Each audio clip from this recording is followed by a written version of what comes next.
எனது பாரதம் அமரா பாரதம். காப்பியடித்தல் கோழைத்தனமான இந்த போலித்தனம் ஒருபொழுதும் முன்னேற்றத்தை தராது. இது மனிதனின் கோழமான வீழ்ச்சியின் தெளிவான அடையாளம்.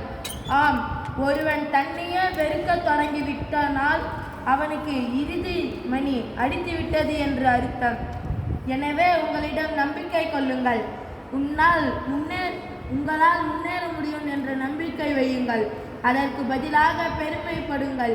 ஒரு பொழுதும் போலித்தனமான நடிகாதீர்கள், காப்பியடிக்காதீர்கள். நீங்கள் பிறருடைய கை அசைவிற்கு கட்டுப்பட்டு இறங்குவரை உங்கள் சுதந்திரத்தை இழக்காதீர்கள்.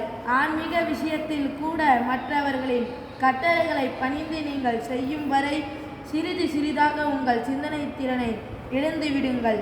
உங்கள் உள்ளிருப்பதை உங்கள் சொந்த உழைப்பின் மூலம் வெளியெடு கொண்டு வாருங்கள். உங்களை எப்படி உருவாக்க முடியுமோ அப்படி உருவாக்கி கொள்ளுங்கள். ஆனால் பிறரை காப்பியடிக்காதீர்கள். என்றாலும் மற்றவர்களிடமிருந்து நல்லவற்றை எல்லாம் எடுத்துக்கொள்ளுங்கள். பிறரிடமிருந்து நாம் கற்றுக்கொள்ள வேண்டும். நாம் பிறரிடமிருந்து கற்றுக்கொள்ள வேண்டியவை உண்மையிலேயே ஏராளம் உள்ளன. பிறரிடம் இருந்து கற்றுக்கொள்ள மறுப்பவன் செத்தவனே ஆவான். சுவாமி விவேகானந்தர்.